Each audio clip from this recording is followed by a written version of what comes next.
Bonjour mon frère, bonjour ma sœur, nous sommes aujourd'hui le 27 octobre. Je suis en pleine forme. Karine, comment tu es? Amen, moi aussi, en pleine forme. Christina? Moi aussi. Voilà, nous sommes tous en pleine forme et j'ose espérer que Dieu ce matin, il vous a réveillé, ses bontés se sont renouvelées et il a dit, allez, mon frère, ma sœur, tu es en pleine forme avec Salvatore, Karine et Christina. Amen. Amen au nom de Amen. Jésus. Je vous avais parlé hier que nous allons aujourd'hui étudier un petit peu Actes chapitre 10 verset 38 qui nous dit « Vous savez comment Dieu a oint du Saint-Esprit et de force Jésus de Nazareth qui allait de lieu en lieu, faisant du bien et guérissant tous ceux qui étaient sous l'empire du diable, car Dieu était avec lui. » Et le titre du message aujourd'hui est « Jésus dut être oint afin de pouvoir guérir ». Mais avant de commencer, mon frère, ma sœur, je voudrais que tu descendes un tout petit peu dans cette page YouTube et que tu n'oublies pas de t'abonner. Amen. Karine hier l'a dit. Donc aujourd'hui, si tu as oublié entre hier et aujourd'hui, là maintenant, descends, abonne-toi. Tu partageras après, c'est pas un souci, mais abonne-toi, toi qui n'es pas abonné. L'abonnement est gratuit. C'est pas qu'on demande quoi que ce soit. Les émissions Foi et Guérison en sont la preuve. Nous n'avons jamais demandé un centime à qui que ce soit. Tu t'abonnes, ça ne te coûte rien. Et comme Karine le disait hier, l'analytique YouTube va nous faire remonter et des frères et des sœurs vont être bénis grâce à toi que tu t'auras abonné. Parce que c'est goutte après goutte qu'on remplit un vase, mon frère, ma sœur. Et donc, pour revenir à la méditation d'aujourd'hui, puisque Jésus se dépouilla de ses privilèges et devint homme, il dut être oint pour pouvoir guérir. Regardez bien le texte biblique, comment il a été mis. Dieu a oint du Saint-Esprit. S'il avait déjà la puissance en lui, pour guérir, Dieu l'aurait su, n'est-ce pas? Pourquoi Dieu dut-il l'oindre à Jésus? N'aurait-il pas pu lui dire tout simplement, vas-y, sers-toi de ce que tu as déjà? Mais Jésus n'avait pas la puissance. Je ne déprécie pas Jésus, ne vous trompez pas, ni ce qu'il fit pour nous. Il est le Fils de Dieu. Du sang divin coule dans ses veines, comme maintenant ça coule dans tes veines et dans mes veines. Mais il laissa de son côté l'immense puissance et sa gloire en venant sur terre pour être notre Sauveur et Seigneur. Il se dépouilla et devint semblable aux hommes, la Bible nous dit. Il devint semblable aux êtres humains. Jésus était tout autant Fils de Dieu à 21 ans qu'à 30 ans. Et à 21 ans, il ne guérit personne.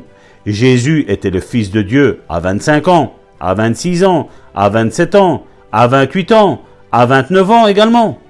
Mais il ne fit aucun miracle.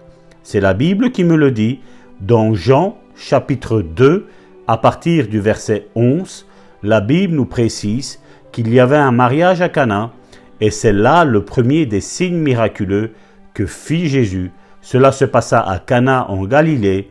Il révéla ainsi sa gloire et ses disciples crurent en lui. Et donc nous voyons qu'avant tout cela, Jésus n'a fait aucun miracle. Le premier miracle que Jésus a fait, ça s'est passé à 30 ans. Et pourtant, nous ne lisons point qu'il guérit une seule personne, ni accomplit un seul miracle à ce moment-là. Pourquoi? Ne s'intéressait-il pas aux malades? N'avait-il pas autant de compassion que plus tard quand il guérit les malades? Naturellement. Car si Jésus avait déjà la puissance de guérison, la capacité de guérir les autres, tout simplement parce qu'il était le Fils de Dieu, il n'aurait pas eu besoin d'être oint par Dieu à l'âge de 30 ans. Il aurait guéri les gens dès le départ. Mais puisqu'il se défie de sa vaste puissance et de sa gloire et choisit la forme d'un homme, il a dû être oint à l'âge de 30 ans. Sans l'onction, la puissance de Dieu pour guérir, il était aussi impuissant que tout autre homme. Et je sais que pour beaucoup aujourd'hui, ça chamboule un petit peu peut-être tous les enseignements que vous avez écoutés jusqu'à aujourd'hui. En disant, voilà, Jésus était Dieu dès le début. Et donc, voilà, il aurait pu guérir, Jésus aurait pu parcourir les villes à ce moment-là, mais non. Jésus a commencé son ministère à 30 ans. Après qu'il eut été baptisé, La Bible nous dit qu'une voix se fit entendre des cieux. On dit, voici mon fils bien-aimé en qui j'ai mis toute mon affection. Et on voit qu'il y a eu le Saint-Esprit qui est descendu sur lui. Et cette présence du Saint-Esprit a fait la différence. Et on voit que cette onction du Saint-Esprit, c'est le Saint-Esprit quand il descend dans la vie d'un homme, dans la vie d'une femme. Parce que oui, mes sœurs, il y a une onction aussi pour vous. Je sais que la religion a déprécié les femmes, mais la Bible nous dit que maintenant, quand on est en Christ, il n'y a plus ni homme ni femme. Nous sommes tous, d'un point de vue spirituel, sur un même pied d'égalité. Hommes, femmes, malades, guéris, jeunes et vieux, nous sommes tous sur un même pied d'égalité. Dieu, la Bible nous dit, ne fait ni acceptation ni de favoritisme. Dieu nous aime tous de la même manière. Dieu, quand il nous a créés et quand il nous a tissés dans le ventre de notre mère, il a mis tout son amour, toute son affection. Tout ce que Dieu a fait, tout a toujours été fait par Dieu, par amour, parce qu'il nous aime. Les dons qui sont donnés à l'Église, aux membres d'Église, sont donnés par amour, par la grâce. Les ministères que Dieu nous revêt, tout est donné par amour. Tout ce que Dieu fait est fait par amour, parce que l'essence de Dieu est amour. C'est pour ça que la Bible nous dit que Dieu est amour.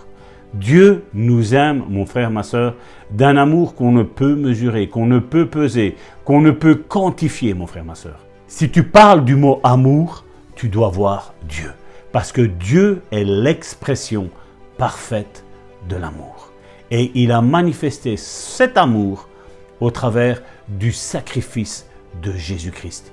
Il s'est dépouillé de toute sa divinité. Jésus, le Dieu fait homme, était ici-bas. Dieu a dû le revêtir de la puissance du Saint-Esprit. Le Saint-Esprit était en Jésus, et le fait qu'il soit en Jésus et le fait qu'il soit en toi et en moi, c'est ce que Jésus a dit.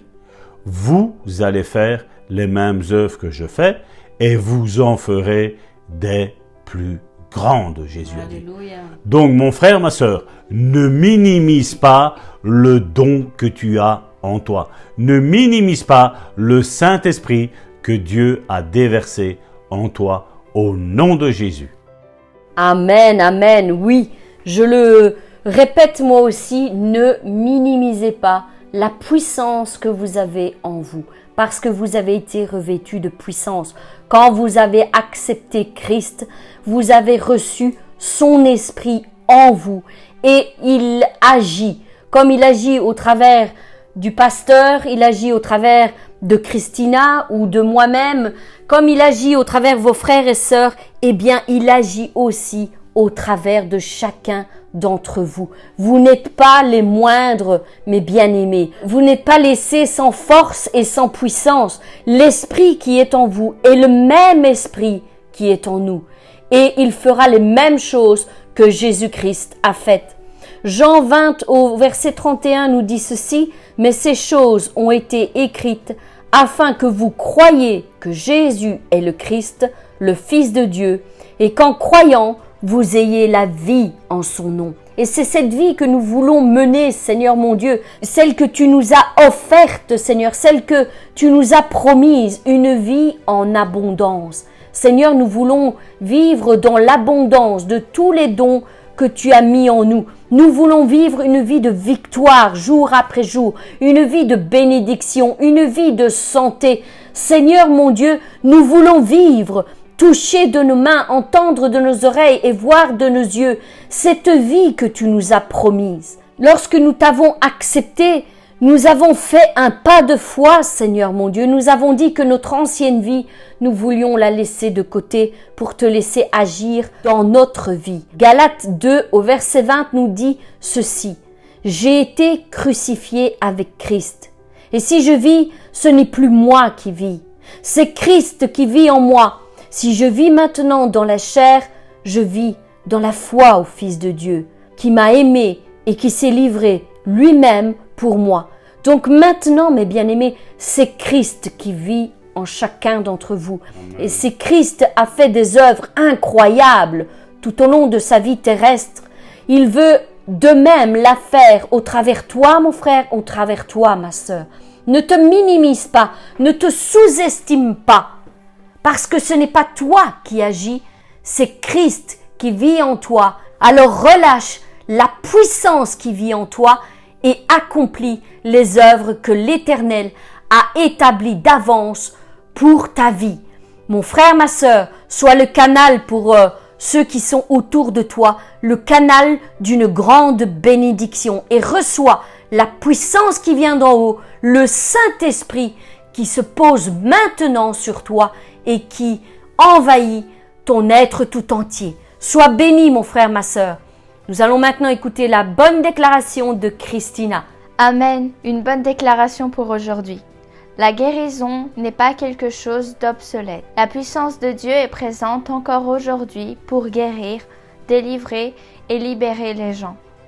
Je me branche sur la puissance de Dieu, l'onction de guérison par la foi, et j'extrais ce dont j'ai besoin. Amen.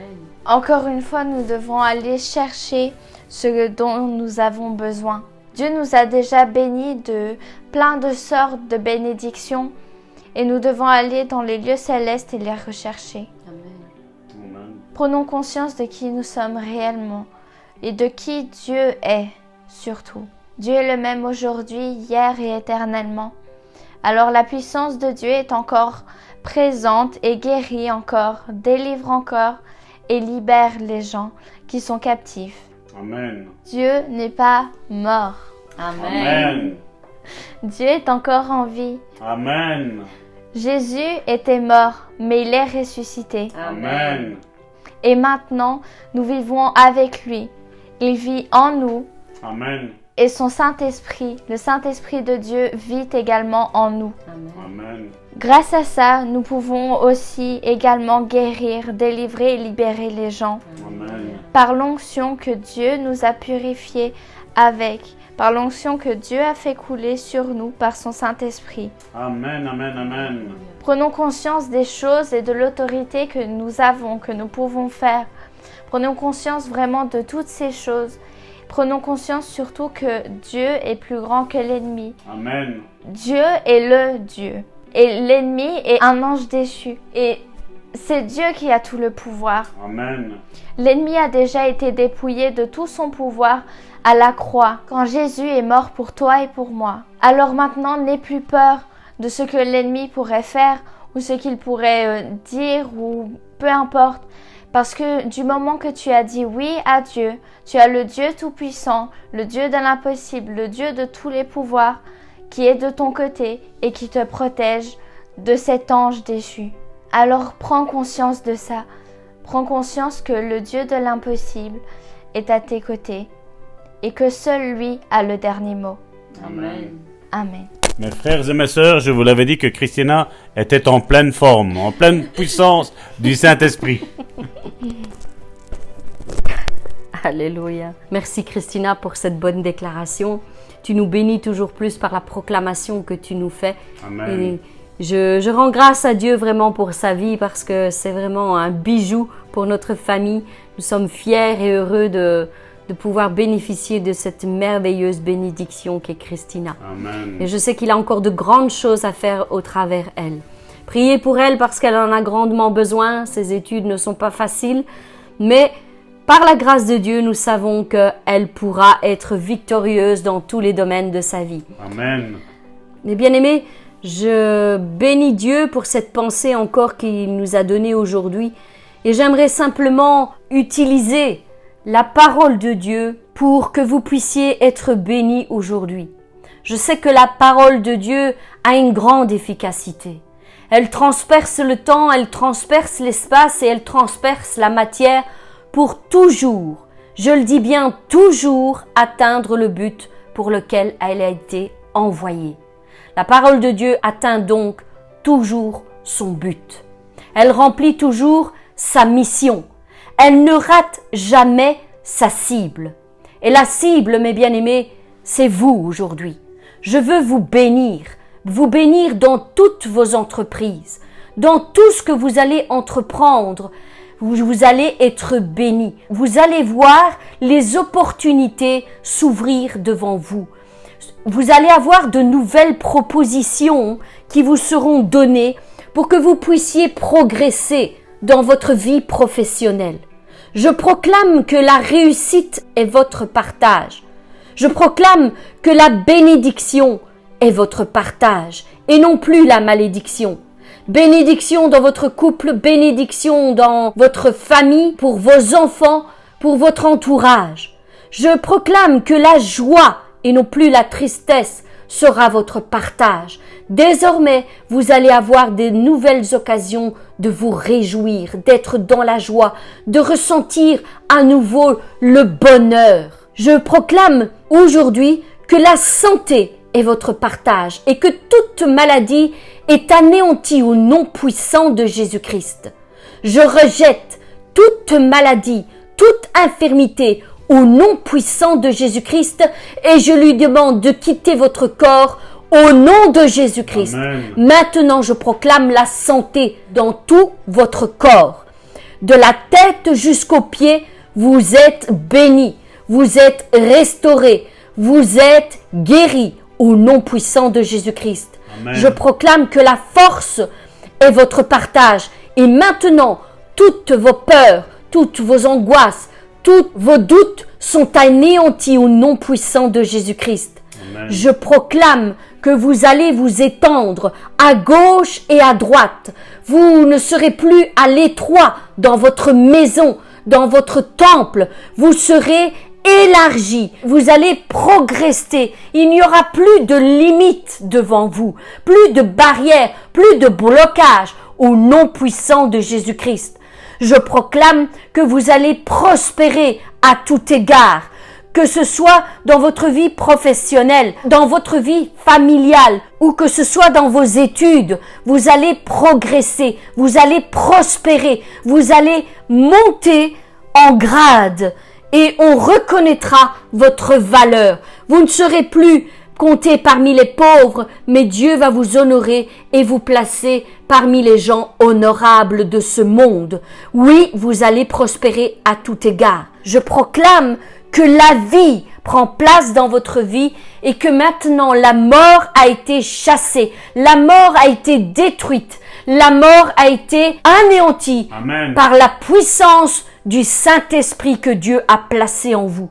Oui, mes bien-aimés, je proclame que toute parole qui est sortie de notre bouche aujourd'hui prendra vie et se réalisera au nom puissant de Jésus-Christ. Soyez bénis, mes bien-aimés, à tout égard, et que la grâce et la paix vous soient multipliées encore en ce jour. Quant à nous, nous nous retrouvons demain pour une nouvelle méditation. Soyez bénis.